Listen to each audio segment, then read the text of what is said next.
Ndugu waandishi wa habari, tunawakaribisha kwenye ukumbi huu wa mkutano wa ofisi yetu ya chama ya kanda ya kati iliyopo mkoa wa Dodoma, mtaa wa Swaswa Mnarani. Ninayezungumza mbele yenu ninaitwa Vincent Emmanuel Tibalinda, ni mwenyekiti wa baraza la wazee la Chadema mkoa wa Dodoma, yaani Bazecha. Tumewaita leo hii kwa ajili ya kuja kutoa msimamo wa baraza la wazee la Chadema mkoa wa Dodoma Bazecha juu ya matukio ya kamata ya viongozi inayoendelea nchini mwetu.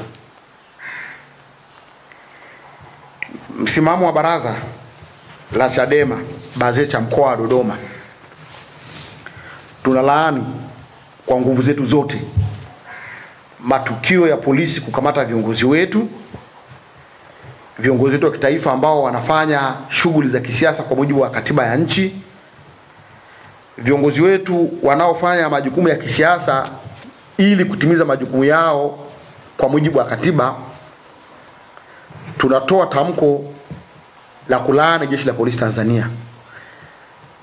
Tunaanza na tukio la kwanza ambalo lilikuwa ni tukio la kumkamata mheshimiwa mwenyekiti wetu wa taifa, Mheshimiwa Tundu Antipas Lissu, aliyekamatwa mkoani Ruvuma, wilaya ya Mbinga, akiwa kwenye mikutano ya hadhara ya kisiasa kama walivyo viongozi wengine wa kisiasa wanaofanya mikutano ya hadhara. Mwenyekiti alikuwa kwenye kampeni yetu ya kitaifa ya kuhamasisha kampeni yetu ya no reform no election. Amekamatwa baada ya kuwa amemaliza mkutano wake wa hadhara.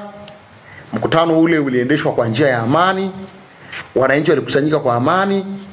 Mkutano ule ulifanyika vizuri. Baadaye OCD wa wilaya ya Mbinga akamhitaji mwenyekiti kwa ajili ya mahojiano kwenye kituo cha polisi cha wilaya ya Mbinga. Mwenyekiti akukataa wito, akakubali wito ule, akawaambia bado alikuwa anamalizia kukusanya michango ya tone ambao ni sehemu ya kampeni ya mkutano ule, na akawaahidi kwamba baada ya kuwa amemaliza kukusanya michango ile angeenda kuripoti kituo cha polisi na kujua sababu ya kuitwa kwake. Lakini hata hivyo, baada ya muda polisi hawakukubaliana na zile sababu, wakaanza kupiga mabomu, na kwa kweli ilitumika nguvu kubwa sana kufanya harassment ya kumkamata mwenyekiti na hatimaye kuondoka naye na kumpeleka Dar es Salaam usiku kwa usiku na hatimaye kumpa kesi ya uhaini. Sisi wazee wa baraza la Chadema mkoa wa Dodoma tunalaani tukio hilo. Tunauhakika mwenyekiti hajavunja sheria wala hana kosa la uhaini, kwa sababu mwenyekiti wa chama alikuwa kwenye mikutano ya hadhara ya kawaida ya kisiasa. Mwenyekiti wetu wa taifa hana jeshi. Mwenyekiti wa taifa hakuna mahala kokote ambako alikuwa anahamasisha labda vyombo vya ulinzi na usalama viasi dhidi ya serikali. Mwenyekiti alikuwa anazungumzia falsafa ya sisi wananchi kuasi dhidi ya mifumo kandamizi ya uchaguzi, na hilo sio kosa.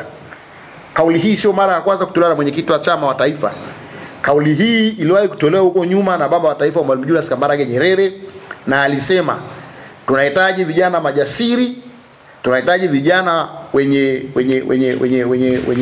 uwezo na majasiri wa kuasi mifumo mibovu ya ukandamizaji ya dola. Sasa Mwalimu wakati ule kama alisema tunahitaji vijana majasiri wenye uwezo wa kuasi mifumo kandamizi ya dola, haikuwa uasi. Kwa nini leo mwenyekiti wa Chadema wa taifa akisema tutawahamasisha umma wa Tanzania waasi dhidi ya mifumo mibovu na kandamizi ya uchaguzi? Na wote tunafahamu kwamba nchi hii hatujawahi kuwa na uchaguzi toka mwaka 2019. 2019 uchaguzi ulikuwa wa hovyo, wagombea wa Chadema karibu wote waliinguliwa. Ni kama vile ule uchaguzi haukufanyika kwa kufuata utaratibu, kanuni za uchaguzi zilikiukwa. Mwaka 2020 uchaguzi ulikuwa wa hovyo, wagombea wa Chadema pia waliinguliwa. Uchaguzi wa mwaka 2024 pia uchaguzi ulikuwa wa hovyo, wagombea wetu wanaendelea kuinguliwa. Hakuna asiyefahamu kwamba nchi hii ina matatizo kwenye mifumo ya uchaguzi. Nchi hii tuna shida kwenye Tume ya Taifa ya Uchaguzi. Nchi hii tuna tatizo kubwa kwenye utaratibu mzima wa uendeshaji wa chaguzi zetu. Na ndio maana baada ya shida zote hizi kutokea, ikazaa kampeni yetu inayoitwa No Reform No Election. Na mwenyekiti alikuwa anafanya hamasa kwa ajili ya kudai mifumo bora, mifumo sahihi, mifumo yenye chaguzi huru, ili wananchi wapate haki sahihi ya kuchagua viongozi wanaowataka. Sisi tunasema tunalaani kitendo cha polisi kutumia nguvu kubwa bila sababu yoyote. Wametumia nguvu ya ziada kupiga mabomu. Kama mnavyofahamu, mwenyekiti wetu ana changamoto ya mguu. Mguu ule aliumizwa na risasi mwaka 2017. Hayuko sawa sawa kama walivyo binadamu wengine. Hakukuwa na sababu ya kutumia nguvu kubwa kiasi kile kumkamata mwenyekiti na kumburuza na kumuingiza kwenye gari na kumpeleka Dar es Salaam. Huu ni unyama, huu ni ukatili, na inaonyesha ni kwa kiwango gani vyombo vyetu vya ulinzi na usalama haviheshimu haki za binadamu. Polisi wanasema kwamba kwenye syllabus ya kozi zao kuna kozi ya haki za binadamu. Sasa tunahoji, kama polisi kwenye mafunzo yenu kuna kozi ya haki za binadamu, hiyo heshima ya haki za binadamu naifanya wapi? Kwa nini mwenyekiti ambaye hakuwa hata na chembe ya silaha aina yoyote, hakuwa hata na kiwembe mfukoni mwake, kwa nini ilitumika nguvu kubwa kiasi kile ya mabomu na risasi na bunduki kukamatwa tena kwa kuburuzwa na kuingizwa kwenye magari? Tunalaani kitendo hicho. Tunaendelea kulaani jeshi la polisi kwa matendo mengine ya ukandamizaji yanayoendelea. Kama mnavyojua, hata jana siku ya tarehe 22, makamu mwenyekiti wa chama Mheshimiwa John Heche akiwa kwenye mkutano wa hadhara mkoani Dar es Salaam eneo la Kariakoo, polisi walikuja kuzuia mkutano wake wa hadhara ambao ni halali kwa mujibu wa utaratibu na maandalizi ya mikutano yetu ya hadhara. Mheshimiwa makamu mwenyekiti alikamatwa kwa nguvu na akapelekwa kituo cha polisi cha Msimbazi Center bila sababu yoyote. Ikumbuke ya kwamba mkutano ule ulikuwa, polisi walikuwa na taarifa siku 6 kabla ya jana, na hawakutoa barua yoyote ya kizuizi. Maana yake ni kwamba mkutano ule ulikuwa halali, haukuwa na kizuizi chochote. Ni uonevu wa hali ya juu kwenda kuzuia mkutano katika hatua ya mwisho ambapo wananchi wamekusanyika. Zimetumika gharama kubwa kuandaa ule mkutano, wananchi wamejiandaa kuja kuwasikiliza viongozi. Polisi wanakwenda kuvamia wananchi ambao wamekuja kwenye mkutano ule, wanavamia gari la makamu mwenyekiti na kumkamata kwa nguvu. Hii ni nguvu kubwa inayotumika kuzuia mikutano ya hadhara kwa kutumia polisi. Viongozi wetu wanakwenda kuzungumzia hatima njema ya nchi hii. Viongozi wapo kwenye kampeni ya kupambana kuhakikisha taifa hili linaingia kwenye uchaguzi ambao unazingatia misingi ya sheria, utaratibu na haki. Wanapambana dhidi ya mfumo kandamizi kwenye chaguzi zetu. Hatujaona polisi hawa wakifanya reaction kwenye mikutano ya hadhara ya CCM. Viongozi wa kitaifa wa CCM, tumemwona katibu mwenezi wa CCM Amos Makala, tunamwona mzee wa Sira makamu mwenyekiti, tunamwona katibu mkuu wa CCM, wanafanya mikutano mbalimbali ya hadhara ya kisiasa kama ambao wanafanya viongozi wetu wa Chadema. Hatujaona mkutano hata moja wa CCM ukizuiwa kokote pale unakofanyika. Ikumbuke kwamba eneo lile la Kariakoo CCM waliwahi kufanya mkutano wa hadhara pale, lakini hawakukamatwa. Jana makamu mwenyekiti wetu alikamatwa kwa sababu tu wanasema eneo hilo ni la kimkakati, halipaswi kufanyika mkutano wa hadhara. Sasa swali letu ni je, wakifanya CCM mkutano wa hadhara pale ni sawa? Wakienda Chadema kufanya mkutano wa hadhara eneo lile pale, eneo la mkakati, huo ni mkakati wa nini ambao unaipendelea Chama cha Mapinduzi? Sisi tunajua hakuna maeneo ya kijiografia ambayo yana ukanda wa chama fulani, eneo fulani hawawezi kufanya mkutano wa hadhara, ila chama fulani wanaweza kufanya mkutano wa hadhara. Huu ni ubaguzi na uonevu. Nguvu kubwa ya polisi leo tumika jana kumzuia makamu mwenyekiti. Kwa nini nguvu kubwa hiyo haitumiki kwenda kulinda wananchi? Idadi kubwa ya polisi leo pelekwa jana kuzuia mkutano wa hadhara ni sehemu ya ukandamizaji wa jeshi la polisi. Polisi wetu mara zote wamekuwa wakizuia mikutano ya hadhara na viongozi wetu kwa kisingizio cha maelekezo kutoka juu. Sisi tunachojua, polisi wanafanya kazi zao kwa kufuata muongozo wa kazi ya jeshi la polisi inayoitwa PGO. Leo hii polisi wanafanya kazi kwa kuacha muongozo wao huo unaoitwa PGO. Wanafanya kazi kwa muongozo wa utaratibu kutoka juu. Kuna haja gani ya kuwa na muongozo wa kazi yao kama wanafanya kazi kwa kutumia muongozo wa maelekezo kutoka juu? Baraza la Wazee la Mkoa wa Dodoma tunaendelea kusema tunalaani vitendo vya jeshi la polisi Tanzania kuendelea kuzuia mikutano yetu ya hadhara kwa nguvu, polisi kuendelea kuagasi viongozi wetu wanaofanya mikutano ya hadhara ya kisiasa kwa mujibu wa sheria, polisi kuendelea kuwatisha viongozi wetu pale wanapoandaa mikutano yetu ya hadhara. Tunasema tunalaani kwa nguvu zote na tunaliasa jeshi la polisi Tanzania lifanye kazi yake kwa kufuata sheria, kanuni na muongozo. Wao wana kauli mbiu inayosema kwamba wanafanya kazi kwa weledi. Tunataka uweledi huo utumike kulinda haki ya vyama vya siasa kufanya kazi ya kisiasa katika nchi yetu. Na uweledi huo usitumike ukandamiza Chama cha Demokrasia na Maendeleo Chadema wanapokuwa wanafanya mikutano yao ya hadhara kwa kufuata utaratibu, kwa kufuata muongozo, lakini kwa kuzingatia sheria ya vyama vya siasa ya mwaka 1992 inayotoa haki kwa vyama vyote vya siasa kufanya shughuli za kisiasa katika nchi yetu. Nchi hii ni jamhuri, ni nchi ya mfumo wa vyama vingi. Vyama vyote vinapaswa kuwa sawa mbele ya sheria. Vyama vyote vina haki ya kufanya kazi ya kisiasa bila kuingiliwa na vyombo vya dola. Iweje CCM wafanye mikutano yao hadhara na vyombo vya dola havisemi wala hawaingilii mikutano yao, hawaingilii mikutano yao. Lakini pale hasa Chadema inapokuwa inafanya mikutano ya hadhara imekuwa ni nongo kwa polisi. Ni kawaida polisi kuvuruga mikutano yetu kwa sababu ambazo kimsingi hazina hata mashiko. Tunalaani vitendo hivi, tutaendelea kulaani na tunakemea kwa nguvu kubwa.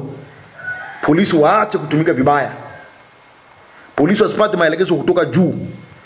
Polisi wafanye kazi kwa kufuata muongozo wa kazi yao. Waheshimu sheria.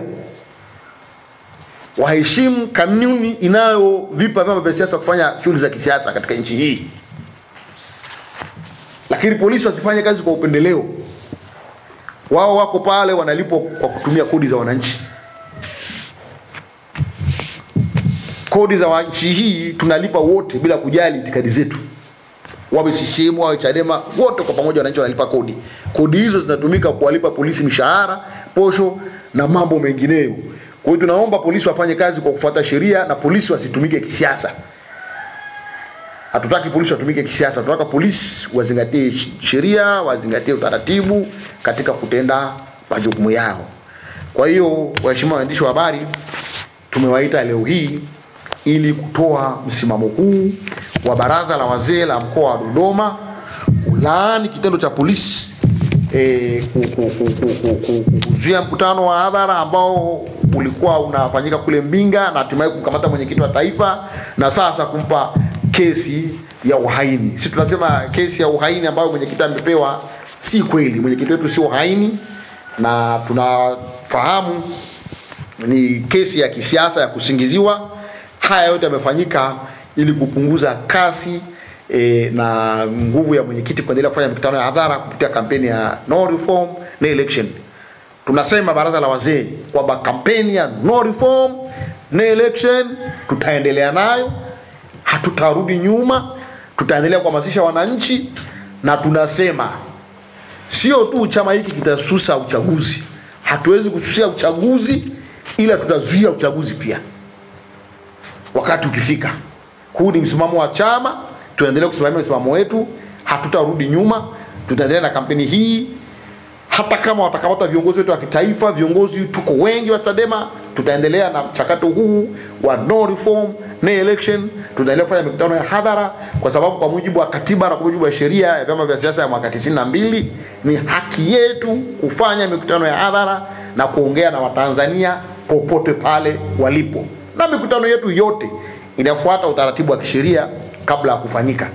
Kwa hiyo Hicho ndicho ambacho waheshimiwa waandishi wa habari mkoa wa Dodoma tumeita hapa ili kuja kutoa msimamo wa baraza, na huu ndio msimamo wa baraza la wazee la mkoa wa Dodoma. Sisi tunaunga mkono msimamo na kampeni ya chama. Kwanza namshukuru mwenyekiti wangu kwa kuweza kusummarize mambo hayo aliyozungumza. Nina mambo kama mawili au matatu. Kwa majina anaitwa Mwajuma Ali Yame, ni katibu wa baraza la wazee mkoa wa Dodoma Bazecha. Jambo nalotaka kusema, nchi hii lazima tujifunze na kuelewa ni nini maana ya ugaidi. Mtu asiyekuwa na silaha, asiyekuwa na majeshi, asiyekuwa hata na kombania, hana platoon, wala section hawezi kuwa gaidi. Hawezi kuwa gaidi kabisa. Mikutano hii aliyokuwa naifanya Mheshimiwa Tundu Lissu huko Mbinga haiwezi kumfanya awe muhaini, apatiwe kesi ya kunyongwa mpaka kufa. Jambo hili ni uonevu mkubwa sana kwa nchi hii. Vyombo vya dola naviona haviko sawa kabisa. Mnapoamua kumtengenezea mtu kesi, mjue mtengeneze. Lakini habari ya kutengeneza kesi ambazo ni za michongo, hazina mishiko, sio sawa kabisa. Watanzania wa sasa sio wale wa zamani ambao wanaweza kuburuzwa kivyo vyote vile. Tundu Lissu sio haini. Hana kesi inayemfanya ashtakiwe mpaka kufa na kunyongwa. Kwanza wamemzalilisha sana kiongozi wetu wa taifa. Ule sio ushikaji wa kiongozi mkubwa wa taifa. Ukamataji gani ule wa uzalilishaji, kumtembeza usiku kucha, mtu asiye na kisu, asiye na panga, hana silaha ya aina yoyote. Kwa nini wamzalilishe kiasi hicho?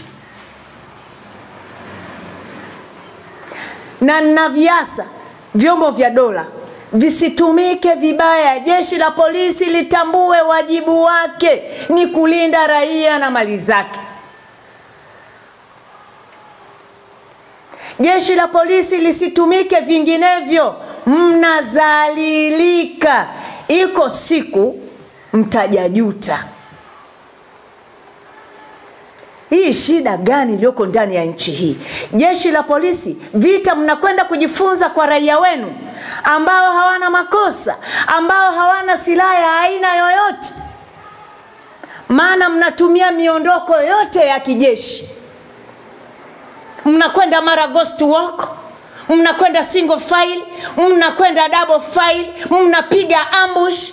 Watu wasiostahili kufanyiwa hivyo vitu. Raia wasiokuwa na silaha hawatakiwi kufanyiwa hivyo. Au ni kwa sababu nchi hii haijawahi kuingia katika vita? Ndio sasa mnaona mjifunze kwa raia wenu, tena raia wema wasiokuwa na silaha. Jambo hilo halikubaliki. Jambo la pili, wazee wetu katika nchi hii mko wapi? Msikubali wazee wa nchi hii kuiachia nchi hii ikaenda kutetereka. No reform, no election, maana yake ni kwamba bila mabadiliko hakuna uchaguzi. Ni kwa nini hizi kanuni na taratibu za uchaguzi watu wasikae mezani? Kuna nini? Chama cha Mapinduzi kina nini? Kwa nini wamekuwa makaswati? Manake makaswati ni watu makaidi, watu wasiotaka kuwajali wengine, wasiowasikiliza wengine, wasiowajali watu wengine. Safari hii haikubaliki. Hatuwezi kususa uchaguzi, bali tutazuia uchaguzi mabadiliko yasipotokea. Na mkoa huu wa Dodoma una majimbo 10. Tutafanya kazi usiku na mchana katika majimbo yetu yote 10. Tuna mitaa 221. Tutafanya kazi ndani ya hiyo mitaa yote na tutahakikisha uchaguzi hautafanyika. Na bahati nzuri kabisa, rais wetu wa nchi hii au rais atakayeteuliwa atachukulia fomu Dodoma. Wanawake wa Dodoma tunasema hapana, Chama cha Mapinduzi na chenyewe kisiingie katika uchaguzi bila mabadiliko. Tunahitaji mabadiliko. Mama Samia popote pale alipo lazima ajali wanawake wa Tanzania walio wengi wapiga kura. Ni kwamba mabadiliko ni lazima ili kuwe na haki. Hivi ni uchaguzi gani unaweza kufanyika bila mabadiliko? Hamuoni maumivu ya watu walioyapitia? Hamuoni vifo vilivyotokea? Chadema hatuko tayari kuona watu wetu wanaenda kupoteza maisha tena. Hatutakubaliana na watu wetu kupoteza maisha bila sababu ya msingi. Na kwanza, binadamu hawezi kutolewa kafara wakati wa uchaguzi. Kama rais wa nchi Samia Suluhu Hassan, lazima ukae chini mama, uone kabineti iliyokuzunguka watu wengi wanakulaghai, hawako sawa na wewe. Ara zako 4 uzitumie vizuri, uzifanyie kazi. Kaeni mezani. Hatutaki wanawake wa nchi hii waanze kukimbia na watoto, waanze kuumizwa, waanze kuuawa bila sababu, watu kutekwa. Vijana wetu wa Chadema wamepotea wengi, wanawake wanalia, watoto wao hawawaoni. Mama, hivi wewe si mwanamke? Ni vipi leo huna uchungu na mtoto wa mwanamke mwenzio? Wako wapi vijana wetu waliopotea? Ni kwa nini wapotee? Wakina Soka wako wapi? Na wengine wengi wako wapi? Ni kwa nini tuzalilike nchi yetu hii? Ninaomba wazee wote wa baraza la wazee mkoa wa Dodoma, BAZECHA, tushuke chini kwenye majimbo yetu, tukaondoke na no reform no election. Bila mabadiliko hakuna uchaguzi. Tutakwenda kuzuia uchaguzi kwa nguvu zetu zote. Na zile fomu za petition zikifika Dodoma, wenye viti wa majimbo na makatibu wote lazima muhakikishe zinakwenda kusainiwa. Tunahitaji watu milioni 15. Wote watasaini Dodoma. Na mimi kama katibu wa baraza la wazee mkoa wa Dodoma nitazunguka na hizo fomu zote, majimbo yote, kata zote, kuhakikisha kila mmoja anasaini na kuandika jina lake na namba ya simu. Namshukuru katibu wa baraza la wazee la Chadema la mkoa wa Dodoma, BAZECHA, kwa matamko aliyoyatoa hapa mbele ya ninyi waandishi wa habari.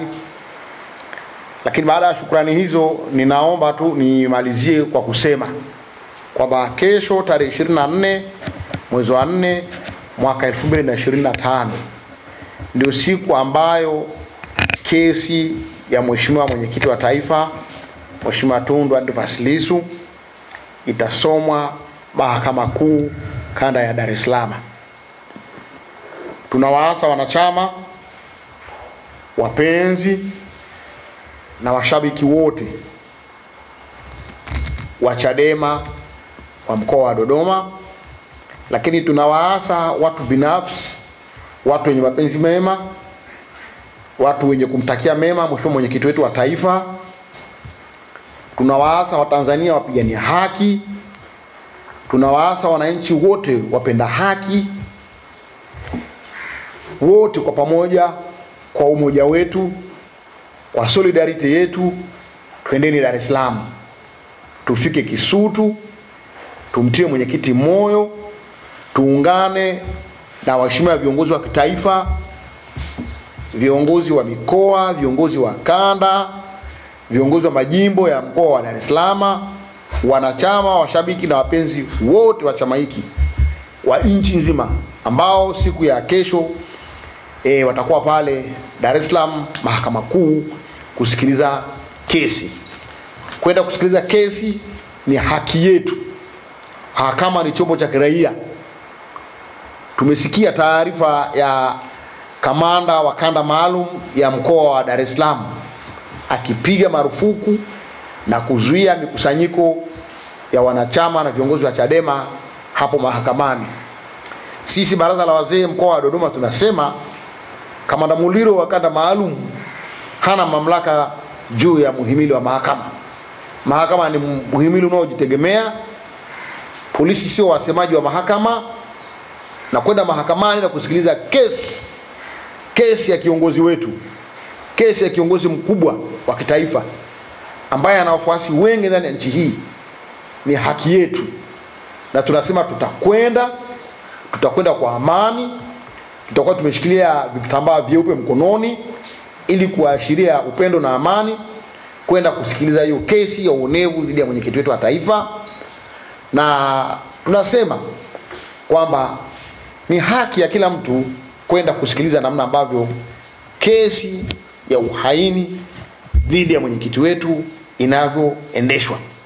Tuendelee kuomba jeshi la polisi watende majukumu yao ya kuwalinda raia na mali zao, na sio kuzuia wananchi pamoja na wanachadema kwenda kusikiliza kesi. Tunarudia kusema kwamba polisi hawana mamlaka juu ya muhimili wa mahakama, wala wao sio wasemaji wa mahakama. Ni haki yetu sisi wa Tanzania, wanachadema na wapenda haki kokote, kwenda mahakamani na kumtia moyo mwenyekiti wetu, lakini kupata fursa ya kusikiliza aina ya mashtaka ambayo mwenyekiti wetu amefunguliwa. Kama hawataki wananchi twende pale, basi wamfutie mashtaka. Wakimfutia mashtaka hawatatuona sisi tukusanyike pale mahakamani. Tunakwenda mahakamani kusikiliza kesi kwa sababu ni kiongozi wetu amepewa mashtaka ambayo tunaamini ni mashtaka ya uonevu.